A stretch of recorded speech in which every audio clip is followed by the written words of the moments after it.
All right, so just for the sake of time, it is 6 o'clock. We are going to begin. Tonight is our special education orientation for Greenwich High School. And if Michael, you could go to the next slide. We're meeting tonight from 6 o'clock to 7 p.m. to kind of overview some special education services and programs at Greenwich High School. And we have a panelist here to help us deliver this information. My name is Matthew Hartigan. I'm the interim program administrator for special education. I'll be speaking shortly and kind of give a brief overview of some of the program and services we provide here at Greenwich High School. We also have Judith Nedell, who's our guidance program coordinator for grades 6 through 12, who will be speaking about our academic lab program at Greenwich High School, how that works into the schedule and credits and post-secondary planning and things of that nature. We have Miss Julia Jones, who's a special education teacher. She's a Folsom House academic lab teacher, and she's going to be speaking about what academic lab looks like at Greenwich High School and how some of the accommodations are utilized during the school day. We also have Miss Ashley Holzel, who's a school psychologist in the Cantor House, and she's going to be speaking to us about how counseling is delivered at the high school, as well as some evaluations and some assisting in transition planning. And we also, the star of our show here this evening is Mr. Daniel DiBattista, who's a Greenwich High School graduate of 2019. He was in the Clark House, and I was also lucky enough to be his teacher as well. So he might reference me a few times in his presentation, and we are very lucky and happy to have him here. Daniel, thank you again, sir. And Michael, you can move into the next slide, please. So briefly, the main service delivery that we provide for special education services here at Greenwich High School is through what we call academic lab. It used to be called resource room, and in the last couple of years, we've changed the name and transitioned the name to academic lab. The academic lab can be delivered in a variety of settings.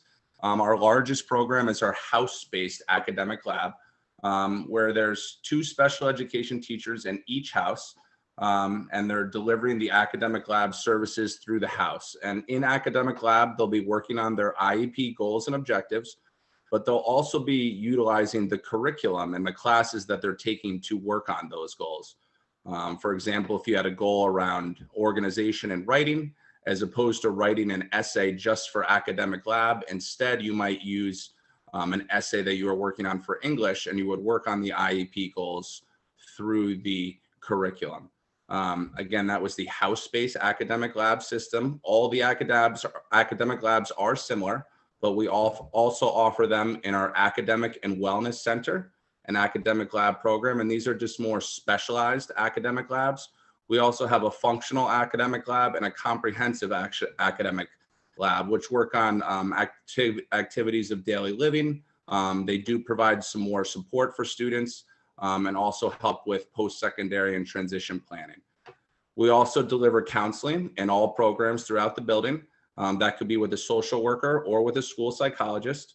Normally, the counseling is a pull-out service, which is either a group or individual, and Ms. Holzel will get into that in detail when she speaks, but it could be, you could be pulled out from your academic lab, but you also, as you get older especially, might be pulled from an open period that you have. So you might not miss any instruction of any kind, but you would not be pulled out of, an academic class like English or social studies or things like that.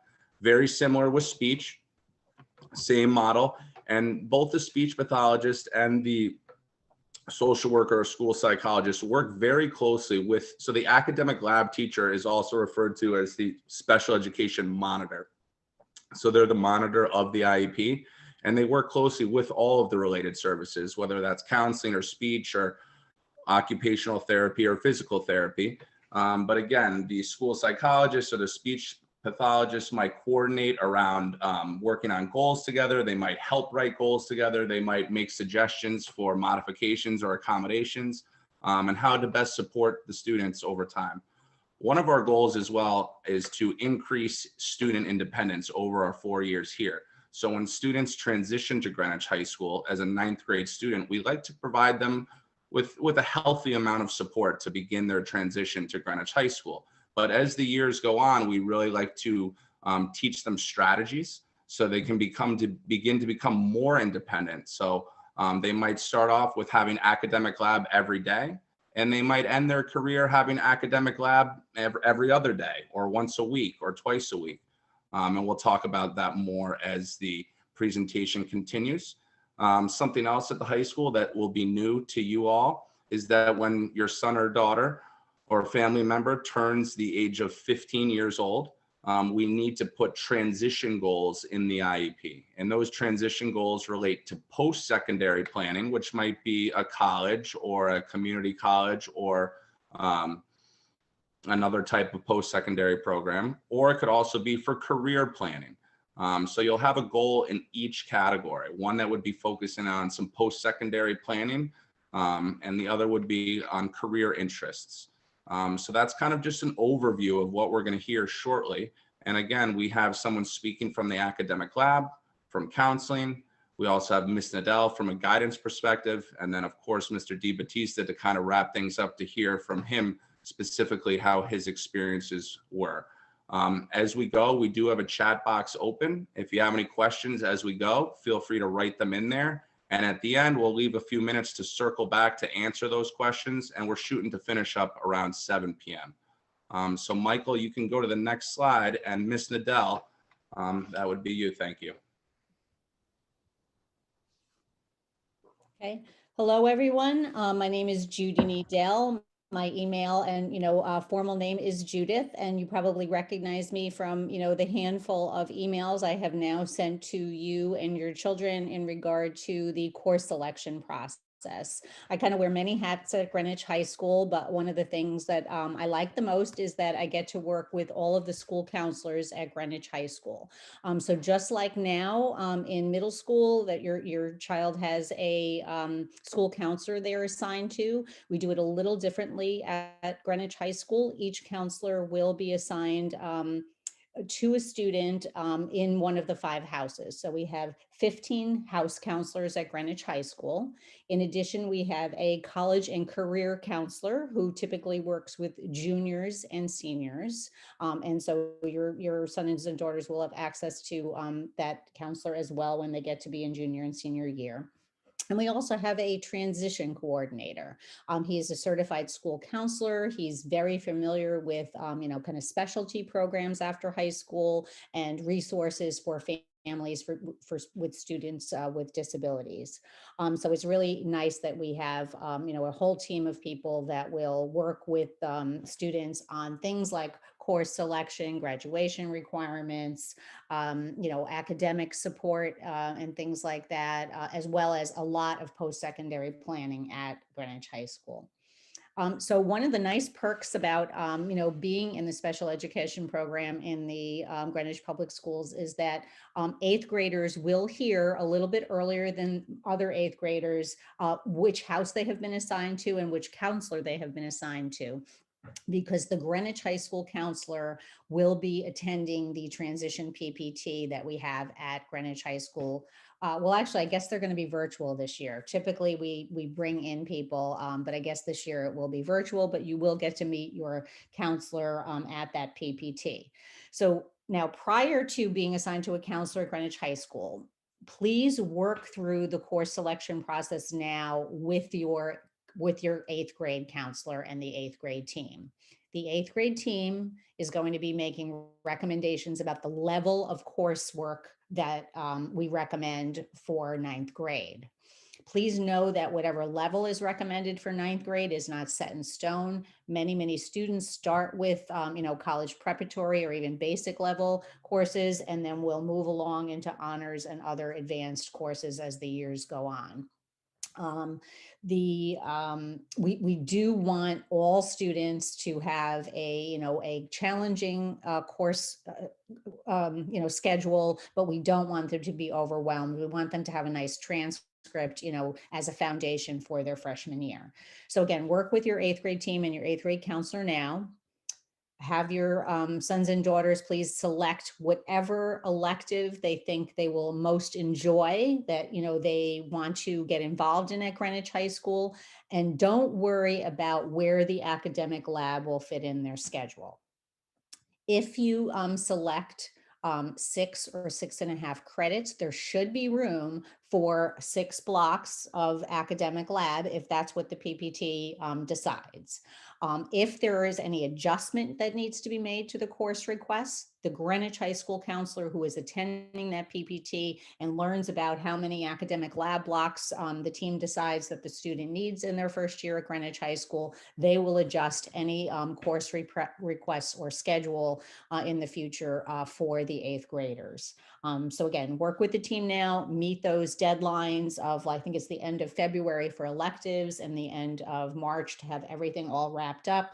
And just know that those requests can easily and will readily be adjusted by the Greenwich High School counselor when you, really probably after you have the PBT, that's when they'll make those changes for you. Let's see, that's it. All right, so the other thing that the counselors and I assist with is when students come to Greenwich High School, we have lots of standardized testing, and the state of Connecticut a few years ago made the SAT, which is a college admissions test, the tool that Connecticut uses so students, when they're in their junior year, can demonstrate proficiencies in reading and writing and mathematics. So because the SAT is important both for college admissions as well as for the vast majority of students for meeting those graduation proficiencies, we would like to make sure that these students get their accommodations on the PSATs that they take before that junior year SAT. So in a normal year, Greenwich High School gives all the freshmen, all the sophomores, and all the juniors the PSAT in October.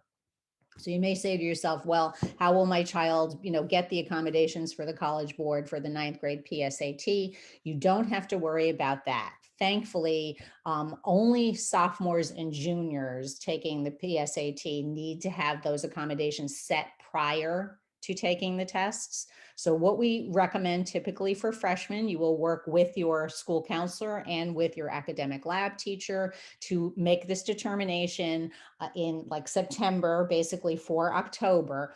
But, some freshmen decide to take the PSAT 8, 9, just, without accommodations at all. They're just going to take the standard testing time and they're going to see how they do and get the first year experience. Or you may get like the 50% extended time or the whatever is necessary for the accommodations for any kind of standardized testing or classroom testing. Typically, testing on accommodations on standardized tests reflect what the student is using and needing in the classroom on those types of assessments as well. But just know that the school counselors and I will work with the special education teachers in the academic labs at Greenwich High School to help facilitate all that paperwork for you. But it's not something you really have to worry about. And we usually try and actually wait until maybe the first semester is done for freshmen to ask them to start filling out those College Board accommodations, because then, they've gotten to know a little bit about what they might need to complete assessments, and that it helps make a better decision really for sophomore and junior and maybe senior year. So again, if you have any questions, you can enter them in now, or we'll be, answering questions at the end. So thank you. Thank you, Judy. And I just wanted to add something as well that Judy did remind me of. So as she mentioned, so basically in the month of April is what we're shooting for. You will have what is referred to as a bridging PPT. It used to be called an articulation PPT. It's now called a bridging PPT. And it's similar to the PPT that you might have had from 5th grade to 6th grade. At that PPT, we will be adjusting the IEP to meet the needs of the high school service hours. So you might have had academic lab, five times a week for 1 hour a day, but our schedule, the classes only meet for 53 minutes and we have our 8-day cycle. So you might have academic lab 6 times every 8 days for 53 minutes. So your plan would be adjusted from saying 5 times for 1 hour per day to 6 times every 8 days for 53 minutes. And that's just an adjustment to our schedule. And Judy also did bring up a nice point. Right now, we've already started meeting with the middle schools in about January. So January and February, we're doing some planning, but about at the end of March, we should really know who your team is. And the academic lab monitor and the team here at the high school will reach out to you, hopefully before the end of March, just to introduce ourselves and say, hey, I'm going to be your child's monitor. I see that he has his bridging PPT, April 20th. I just wanted to introduce myself. I heard, from the middle school X, Y, and Z. Is there anything that you would like me to know, so we can help plan accordingly? But again, that gives you a little bit of a head start, because you will know what house you're in, who your guidance counselor is. And when we have that bridging PPT, we do review a tentative schedule and what that might look like. So you'll have the ability to meet with your team in April when we have the bridging PPT. And all of those meetings, we're shooting to have those in April, at the very end of April at the latest. So that's just a timeline of what things will look like. Of course, there are some exceptions and changes to that, but that's tentatively what we're scheduling to achieve by then. So if we could go to the next slide, please. And now we have Miss Julia Jones, who's again a Folsom House academic lab teacher, who's going to kind of just tell us about what the academic lab and the house space model looks like on a day-to-day basis. Hi, everybody. Thank you. So I'm Julia Jones. I've been here about 6 years or so. So I'll try to share on stuff that Matt hasn't already spoken about, or Judy. So the first thing is the academic lab model. So as Mr. Hartigan has already shared, within each house, there are 2 academic labs. So in total, there are 10 academic lab teachers within the house system. And then we have our other tiered programs.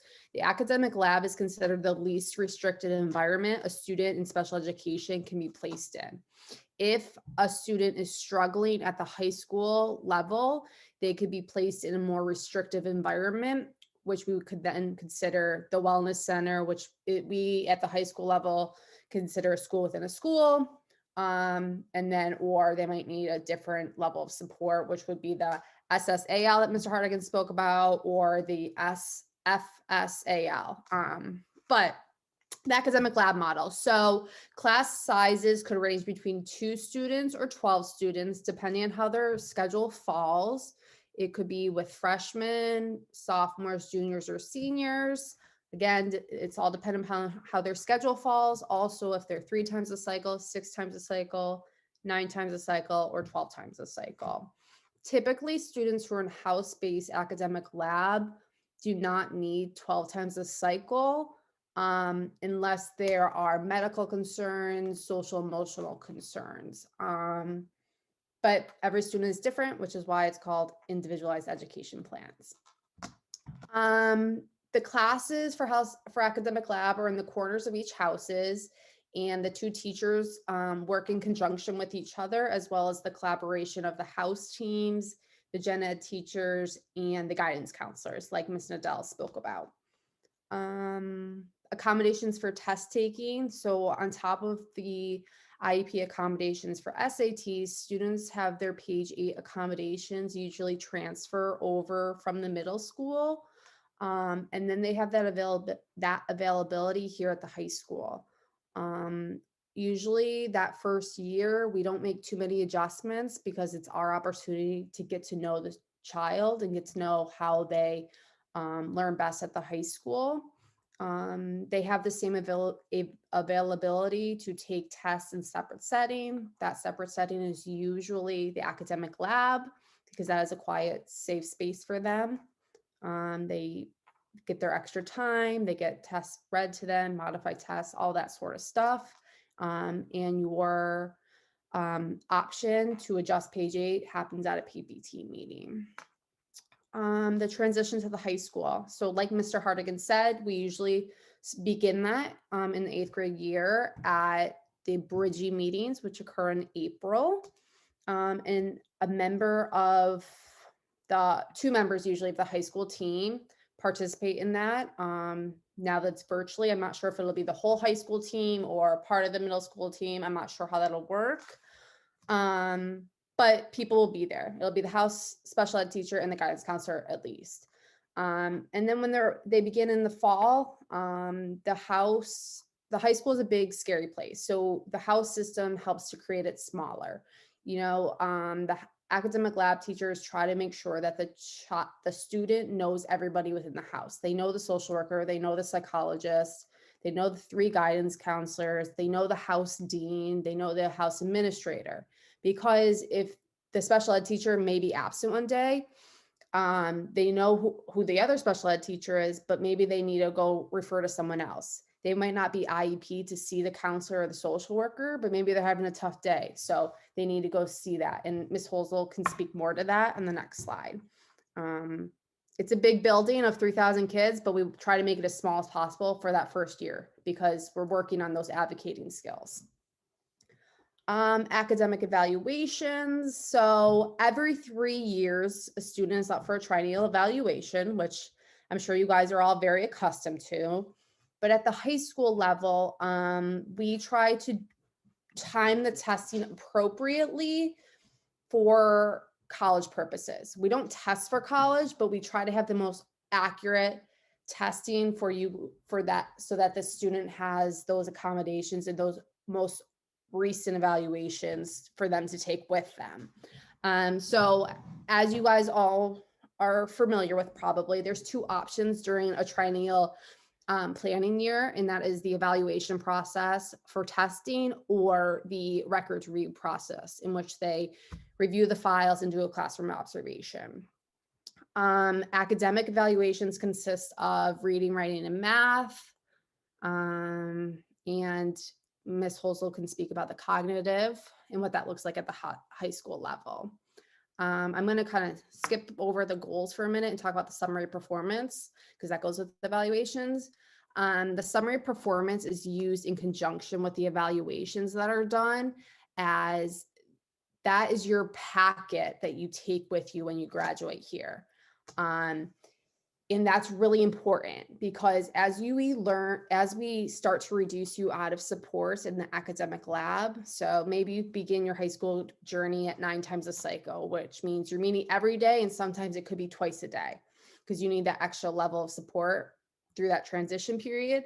But then you're like a rock star, and we move you down to 3 times a cycle, and you only need like check-ins, and then you just need some executive functioning skill work, and you're going off to college.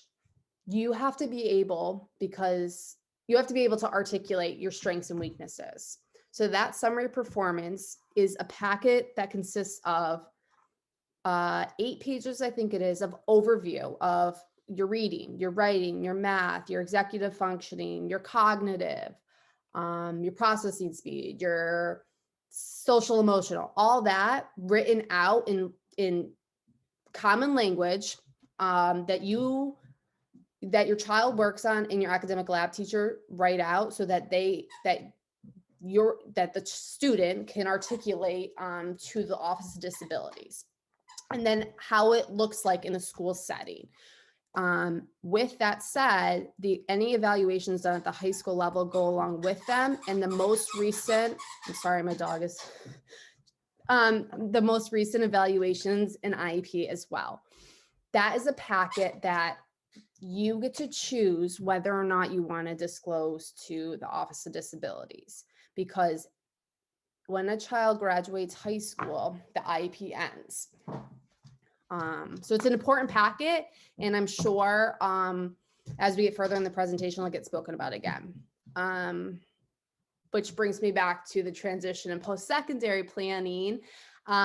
We begin this when they enter high school, because no kid knows what they want to do when they go to college. And if they do, that's awesome.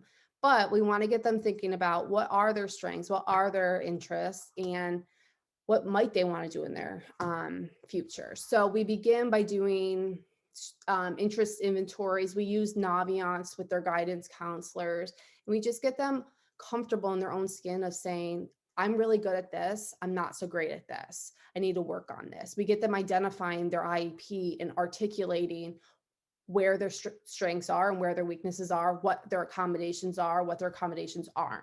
Then we do some post-secondary planning of, is college in my path or is college not in my path? we have the opportunity of actually doing what are called path meetings.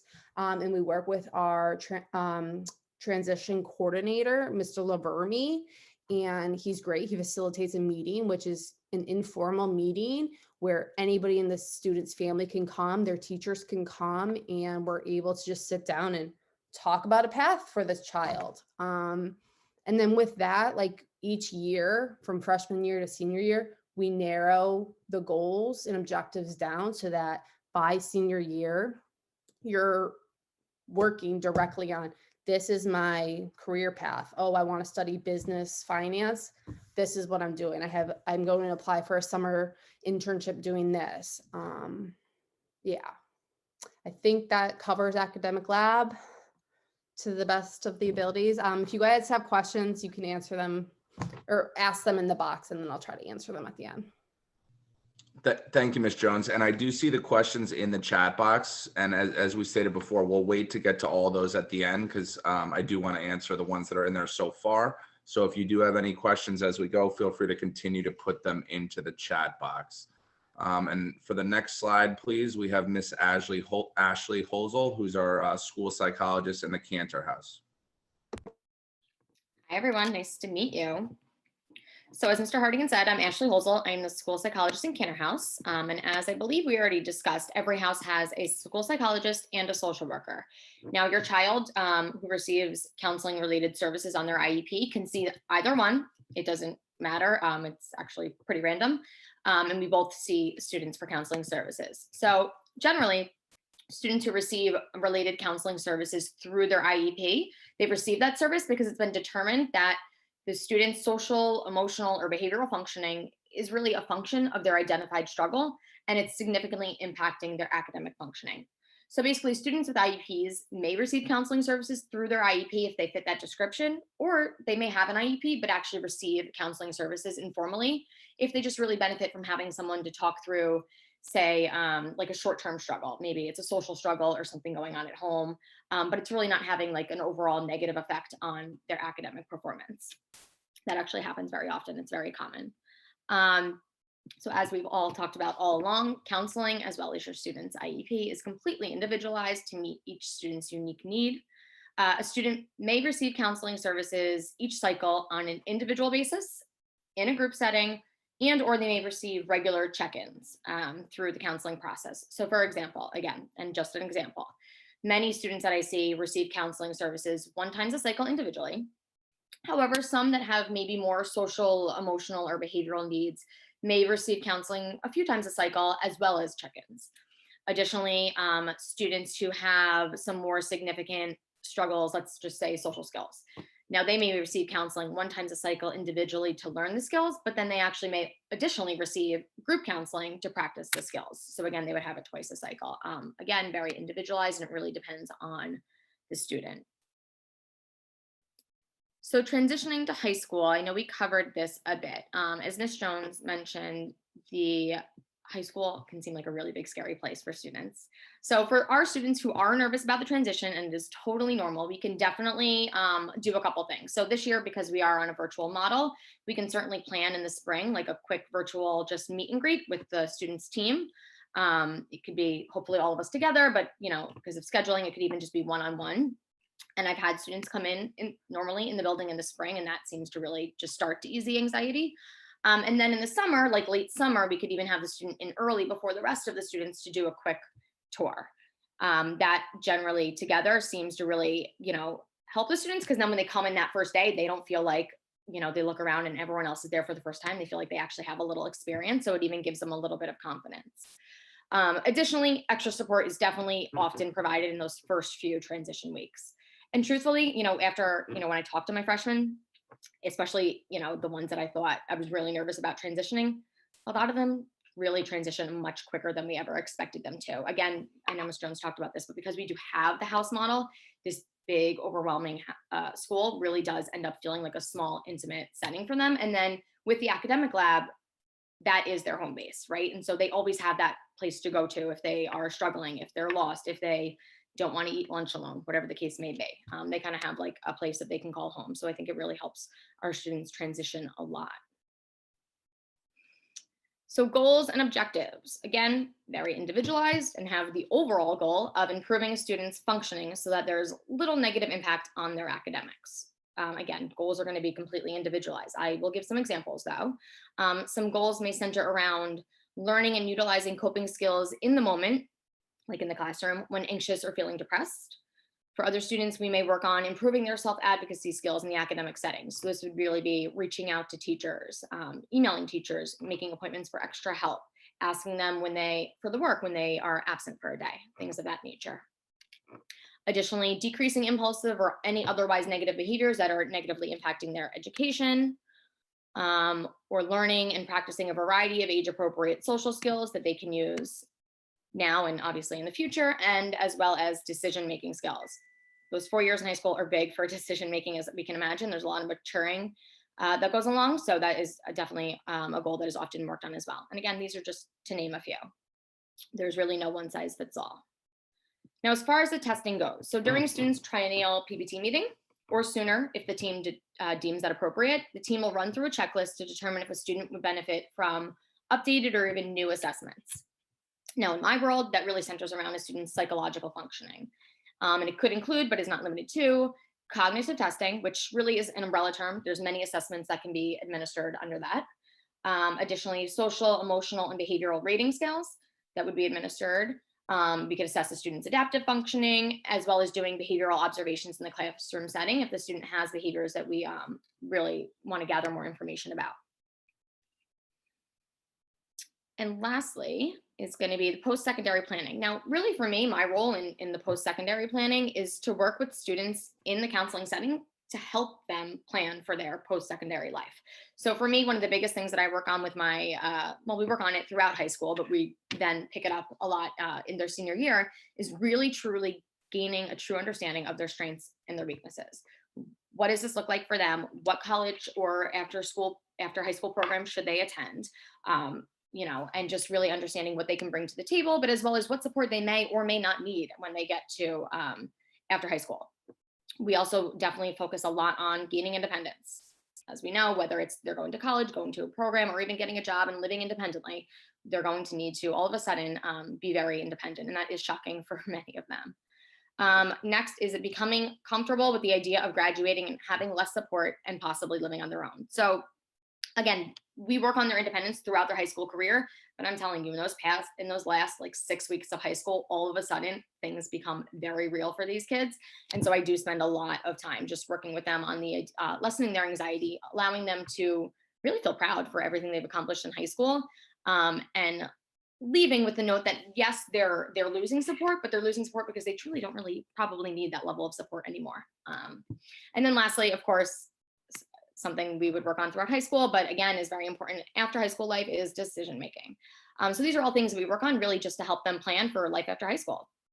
And overall, I really think the biggest takeaway is that your student is a part of a team. Your student has a team and we collaborate extremely often. As Mr. Hartigan said, sometimes my goals will also be worked on in speech, or even some academic lab goals, maybe around executive functioning, I'll also work on in the counseling setting. So it really is a very, very collaborative approach. And please don't forget that as parents, you guys are members of the team, and we are always willing to meet and hear your needs and your concerns for your child.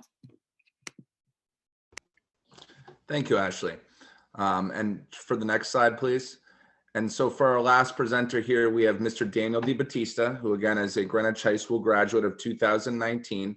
And he's going to kind of just tell us a little bit about his transition to Greenwich High School from 8th grade to 9th grade, kind of a little bit about that first year, and then a little bit of a summary of the next few years, and some of your experiences with counseling and speech, and some strategies and independence and some things you gained over the years, and then a little bit about your transition to college. And the summary of performance was that form that Ms. Jones described that I know that you completed as well.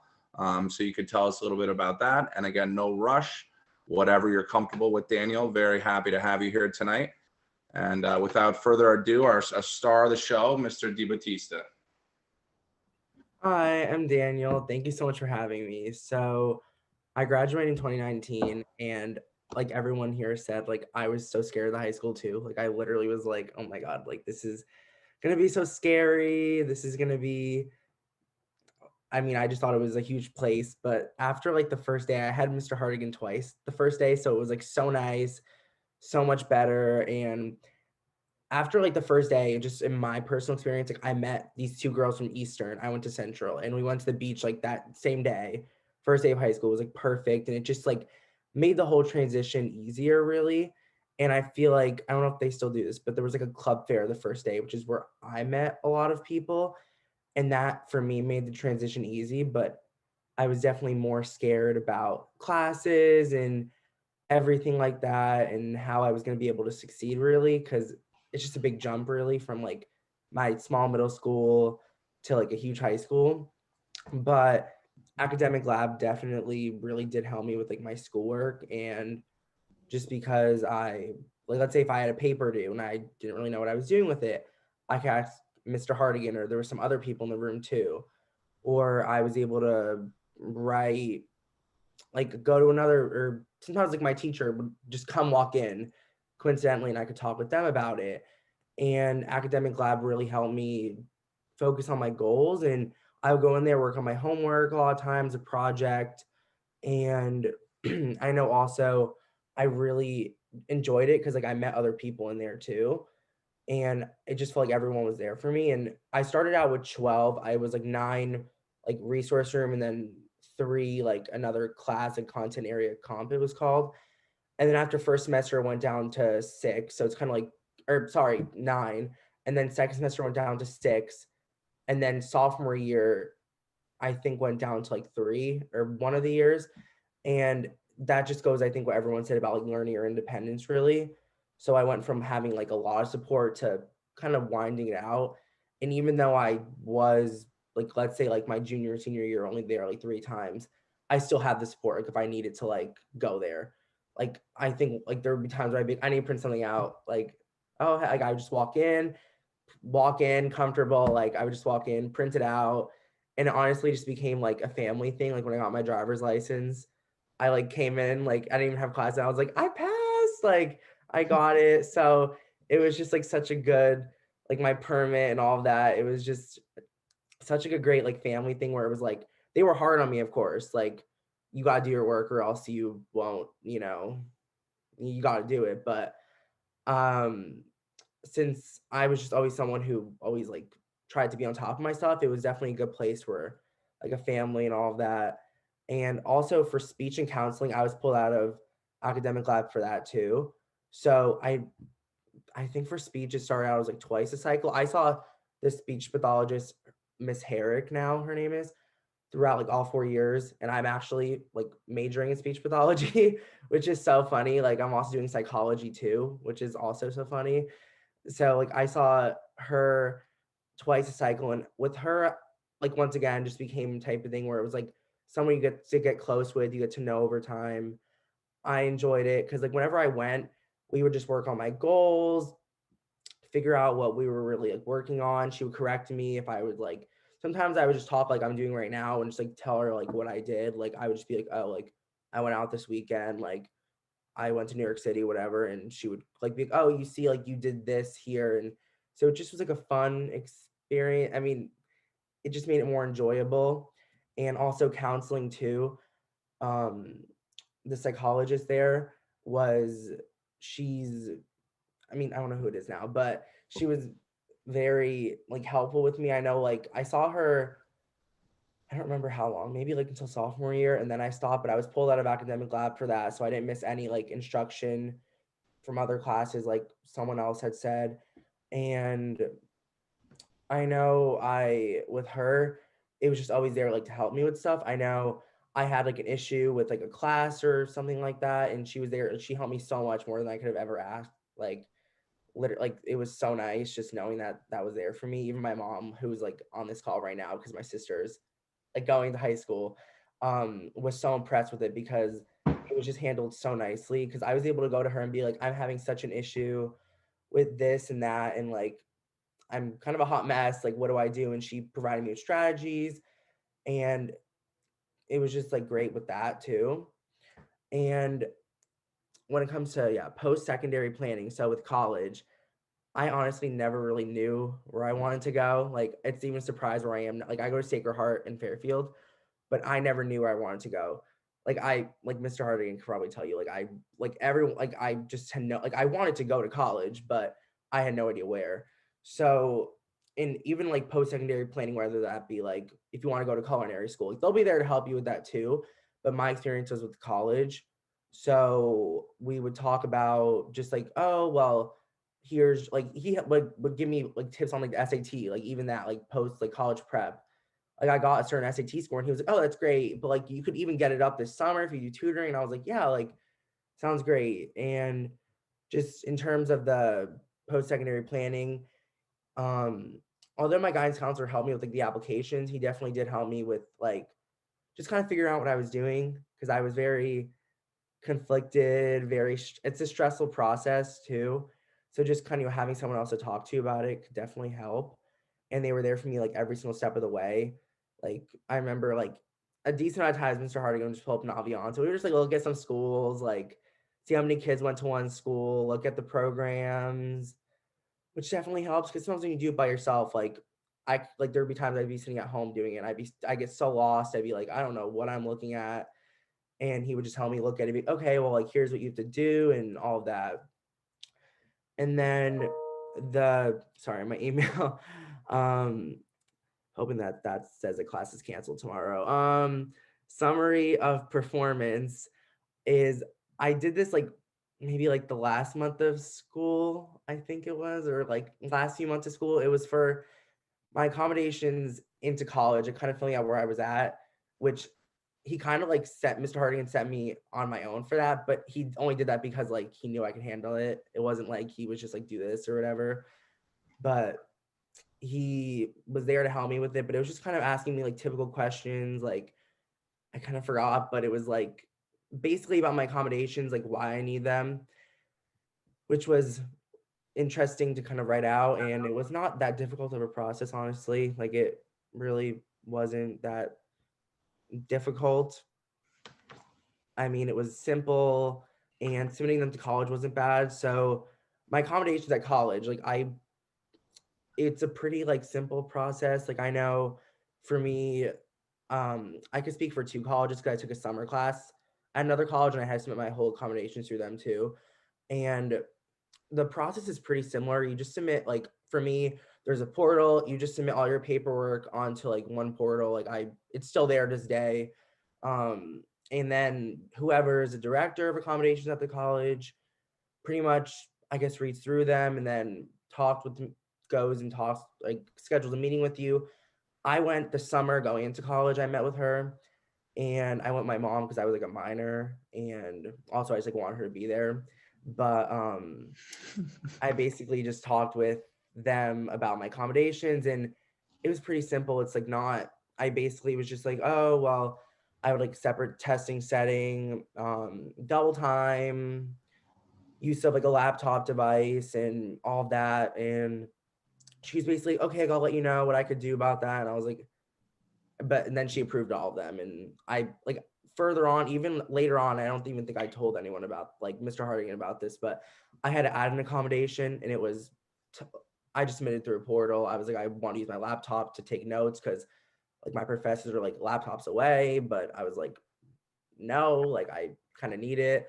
So I was able to do that pretty simply. So the accommodations is going well. It goes pretty smooth process. You just have to renew them every semester, which a few buttons and it's all done. And that was the same thing for the community college where I took my summer class. And my other friends who have accommodations say it's like the same exact thing that other colleges. And just in general, like I think resource room or academic lab now, like definitely prepared me for college, really, because like I learned to be independent, like learned to get in contact with my teachers. Like now I probably email my professors like too often, but like it's fine. But like I always, because it taught me to advocate for myself too. Like if there's something that maybe I'm confused with, like I don't get, like I'll be like, quit me for office hours. Like it's only like the third week of the semester and I met my physics professor too many times to count, but that's because resource room definitely taught me to use my resources. I mean, that's in the name. And yeah, I definitely just really enjoyed the whole process. And it just honestly, because high school is like a college, like some of the colleges I applied to have less kids than the high school. So, but my college has more, but I was definitely, it's just a little college and the stuff like that. And I definitely really enjoyed my high school experience and I miss it. I did not want to graduate. It was so sad. But yeah, I just really enjoyed it all and just it flew by. By the time you knew it, it was my senior year and I was filling out the summary of performance and I ran into Mr. Hartigan on the day of my graduation and then now I'm here. Wonderful. Well, thank you, Daniel. That was a nice story. A good walk down memory lane for me as well. So thank you for that. And you shared a lot of great things and stories and experiences. So thank you for that. I'm going to have you help me a little bit with a question here too. And so one of the questions is about students being grouped with different grades within the academic lab. And so we will have students who might be in 9th grade, 10th grade, 11th grade, and 12th grade. They might be in the same academic lab. As Ms. Jones stated, the classes do fluctuate in size. So because we have an 8-day schedule, a class during block 1 is going to meet 6 times every 8 days. So 3 of those times you might have 4 kids in it, and then another 3 of those times there could be 6 kids in it. So it depends on the schedule. You could have, on 3 of those days, it's all 9th graders and 1 10th grader. And then on the day where there's more kids, there could be 2 12th graders in there. Because as we said, you might come in with 9 times of academic lab, but then when you're a senior, you might have only 3 times. So the seniors might drop in only once or twice a week, whereas a freshman is in that class every day. So that's kind of why there are kids in different grades in the classes. But I also think it has a very positive experience because when the freshman students and the new students enter the academic lab, the older students are there to kind of pave the way of what the expectations are. And also what a nice feature is too is, if we'll use Daniel, if he's taken, global studies his freshman year, and then there's a junior in my class and he's like, oh, you're taking global studies with Miss Ostruska. I think you guys have that India essay coming up. Like, I remember that. And they might have a conversation about it and talk about that. Or they might give some tips about what courses they might want to take when they're older or what teachers they might want to take classes with. And maybe some teachers they might want to go a different route with. And sometimes too, they might not want to hear from the academic lab teacher or, the academic lab teacher is checking in. And finally, the older kid might say to the younger student, hey, bud, you might want to listen to what Miss Jones is sharing with you because it's very helpful. Now I'm a senior. I wish I could go back and change some of the things I did. So it's helpful to not hear it from the staff member, but also from the student. So that's kind of why we do that. But Daniel, maybe you could share with us about how that experience was for you. Yeah. I'm sorry. Do you have to say something? Oh, one of the things I just wanted to say, not related to academic lab, is that our students at Greenwich High School, even in freshman year, will be combined with other grade level students in their mathematics, in their electives, and possibly in their world language. The freshmen will be with all freshmen in biology, with all freshmen in global studies, and with all freshmen in English. But otherwise, the majority of times that they take classes at Greenwich High School, they will be in mixed grade levels. That's all. Thank you, Daniel. Mm-hmm. Oh yeah, of course. So like for me, I was like my freshman year, I was in classes with or resource room or academic lab and even my electives with older kids. And I know they would sometimes tell me about classes. Like I know there was someone who Mr. Hartigan used to be like, oh, well, like she did, or she had this teacher, or, like she did this. And that was like Harley. And I remember you were like, oh, well, like she took this and like she did that. Like, so like, I know for me, I was debating on taking like chemistry. Well, I mean, I had to take it, but I didn't know which level to take. And I was like, do I take this one? Do I take that one? And then ultimately like that helped me decide which level to take really. And I did like fine in it, which was like a great end to the story. But being in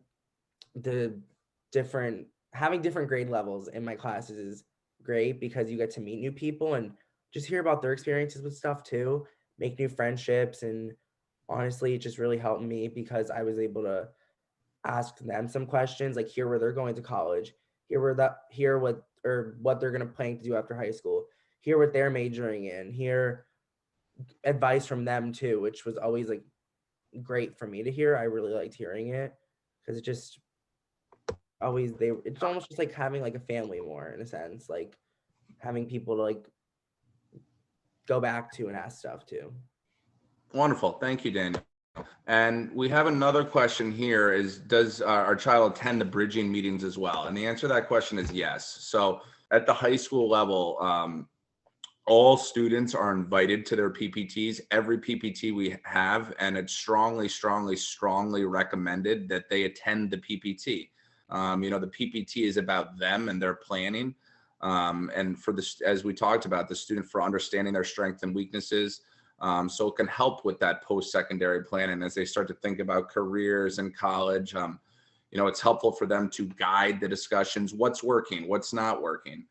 So again, the 8th grade student is invited and encouraged to attend the bridging meeting. And again, it's going to be the first time where they're going to meet the staff members as well. So it might be a calming experience for the student as they kind of, now that we're doing this virtually, you get to see the team members on the screen. But if we were doing it in person, we normally give a little tour after the bridging meeting as well.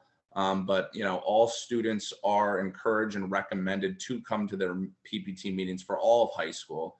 And Daniel, maybe briefly, could you tell us a little bit about your experiences in attending PPTs and how that was for you?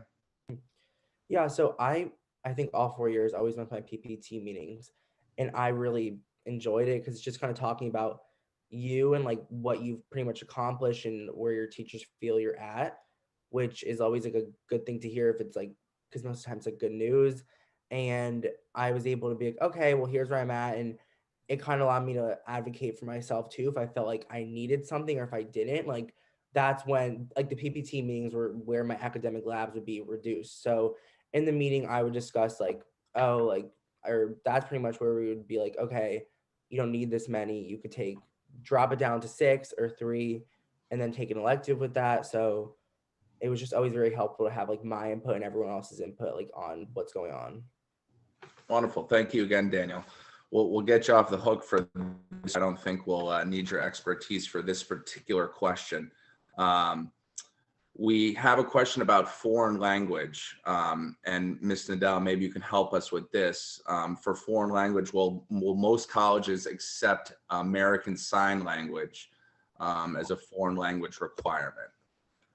So the short answer is yes. We have found over the years, as we built up the program to be ASL 1, 2, 3, and 4, so it now is offered in a 4-year sequence. Colleges will view those American Sign Language courses as the world language credit for students when they apply to college. So we're very pleased with that. The other thing is, if a student has a language-based learning disabilities, because only 2 years of world language is required for graduating from Greenwich High School, and 3 years is usually sufficient for most colleges who are looking for a world language. Students may also choose to, not take a world language in their freshman year and begin it in sophomore year. But if American Sign Language is something that the student is interested in, we would very much encourage them to take that. Wonderful. Thank you, Judy. And there was a question here on, will we have access to this recording to watch it again? Yes, this is being recorded now. And the email that I sent out about the reminder for this meeting, I'll shoot a blast email out later this week or early next week on where this recording will be specifically located. So yes, you will have access to it, and I will send an email later this week or next week on where exactly it can be found. And I also just wanted to take a brief moment to introduce Anna Kizak. She's our special education PTAC liaison for both this year and next year. And Anna is very helpful and does a nice job of kind of communicating some of the parents' questions and concerns with myself and the other staff members. She's been working with us for many years. So she's another great resource. Again, Anna Kizak, her her name here is on the attendees list. And when I send out the blast email about letting you know where the recording can be found, I will also include her name and contact information. So in case you would like to directly link up with her, she also hosts some additional meetings and parent meetings and things of that nature. So you can get on her email list and things of that nature. Wonderful. And so we are at about 6:55. We do have a few more minutes. If anyone has any questions, they can put them in the chat box and we're happy to have a brief discussion about them.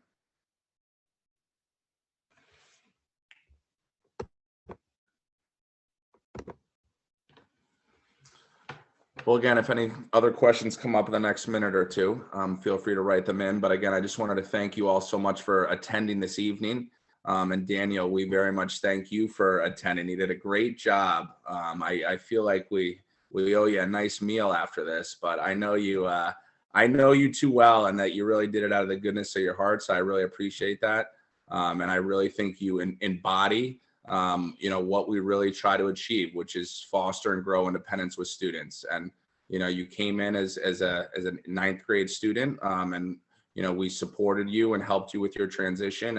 And you grew, quickly and, at a fast pace. And, I remember times when sometimes you were asking me for more help and I'd say, no, you can do this. And I think you learned the difference between what you need and what you want sometimes. And I think that over the years, you really figured out that balance, and it's shown it's very obvious now on the young man that you become, and we're all very proud of you. So thank you again for attending, and Ms. Holzel and Ms. Nedell and Ms. Jones, thank you again for your help today. And Michael, thank you for helping setting this all up. And as I mentioned, there'll be a recording of this, and I'll send out an email later this week or early next week on where exactly the recording is located. And I'll also include the contact information for Anna Kizak, our parent liaison. If there are no additional questions at this time, I wish you all a nice evening, and thank you again for attending.